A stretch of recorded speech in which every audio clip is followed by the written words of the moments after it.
오늘의 말씀은 사무엘하 11장 1절부터 13절 말씀입니다. 할렐루야. 오늘 하루도 여러분 삶 가운데 하나님의 은혜와 평강이 함께하길 축복합니다.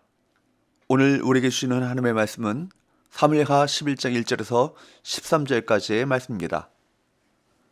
죄의 권세는 강력해서 주님께서 오시기까지 어느 누구도 그 아래에서 완전히 자유로울 수 없습니다.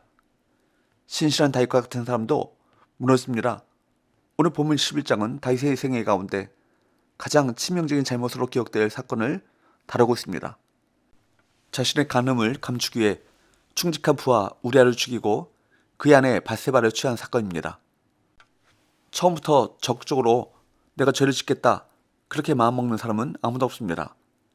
죄는 언제나 사소한 하나로부터 시작하고 그 하나하나가 모여 죄에 이르게 되는 것입니다. 다윗에게 그 하나의 시작은 나태였습니다. 본문은 다윗이 나태와 태만 가운데 유혹에 빠져 인생의 정점에서 추락하는 과정을 우리에게 보여줍니다. 1절은 이른바 밧세바 사건의 배경을 설명하고 있습니다.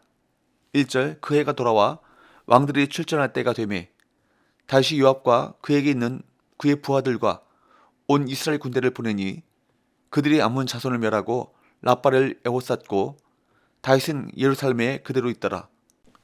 이 구절의 서두는 그때가 왕들이 정기적으로 출전하는 계절인 봄이 되었을 때, 개역 개정은 그 해가 돌아와로 다소 애매하게 번역했는데요. 겨울이 지나고 봄이 되어 다시 전쟁할 때가 되었다는 뜻입니다. 왕들이 출전할 때가 되매 라고 성경은 밝히고 있죠. 전쟁은 거국적인 행사였습니다.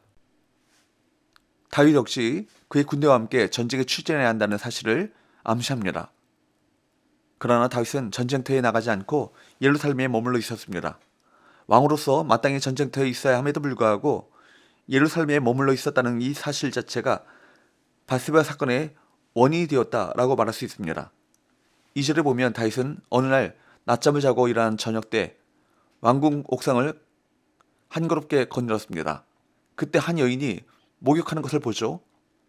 아름다운 밧세바를 보고 정욕이 일어났습니다.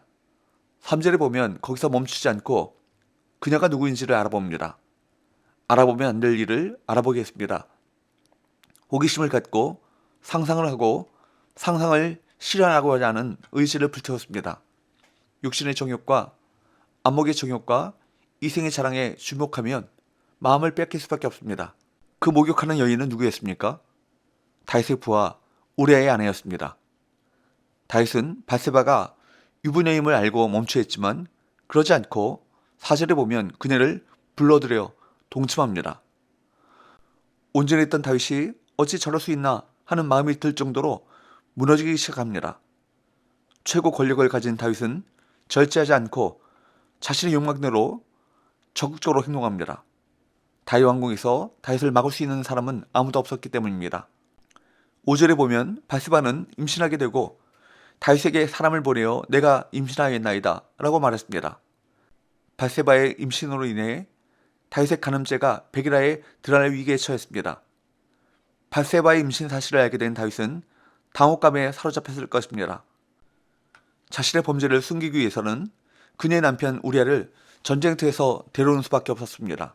그래서 6절에서 9절 말씀에 보면 다윗은 우리아를 전쟁터에서 예루살렘으로 소환하고 집으로 돌아가서 쉬도록 조치합니다. 우리아가 하룻밤이라도 집에 가서 밧세바와 같이 잠을 자야 밧세바가 임신한 아기가 우리아의 아기로 속일 수 있기 때문입니다. 환대를 가장해 자신의 죄를 덮으려고 하는 것입니다. 죄는 덮으려고 하면 또 다른 죄로 싹을 틔울 뿐입니다. 그러나 충직한 우리아는 아내 밧세바가 있는 집으로 가지 않고 왕궁 문에서 부하들과 함께 잡니다. 10절에 보면 다윗은 우리아가 자기 집으로 가지 않고 왕궁 문에서 부하들과 함께 잤다는 소식을 듣게 되었고 다윗은 우리아에게 왜 집으로 내려가지 않았느냐고 묻습니다. 이 질문에 대한 우리아의 충직한 답변은 그야말로 감동적이죠. 11절 우리아가 다윗에게 아뢰되 언약궤와 이스라엘과 유다가 야영 중에 있고 내 주 요압과 내 왕의 부하들이 바깥들에 진치고 있거늘 내가 어찌 내 집으로 가서 먹고 마시고 내 처와 같이 자리이까?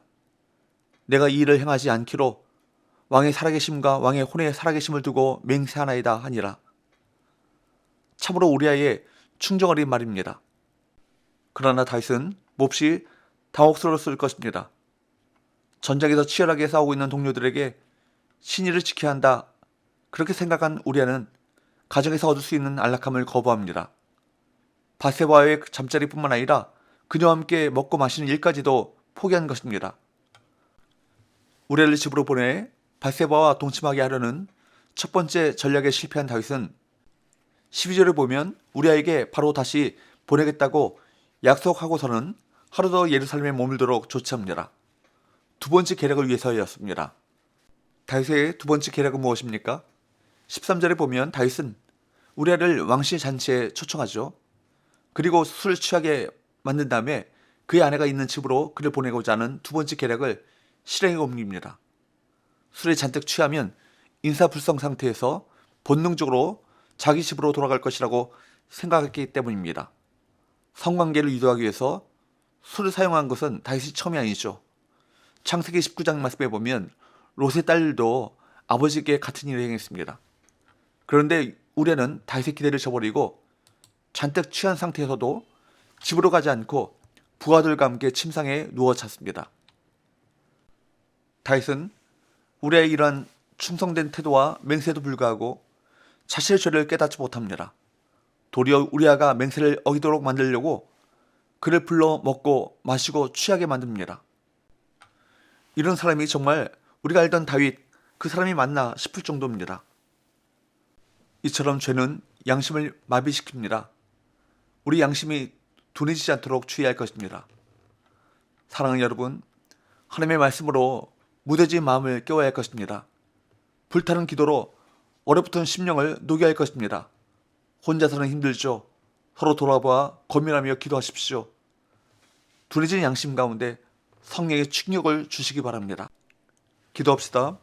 하나님 아버지, 외부의 적들과 싸워 승리를 거듭했던 다윗이 자신 안에 올라오는 정욕을 이기지 못해 죄에 무너지고 마는 모습을 봅니다. 어느 누구도 죄 앞에 자신할 수 없음을 깨닫습니다. 치열하게 죄와 싸우게 하시고 잘못을 덮기 위해 더 큰 죄를 짓지 않게 하시고 정직하게 회개하는 심령을 우리 가운데 허락하여 주옵소서. 예수님의 거룩하신 이름으로 기도합나이다. 아멘.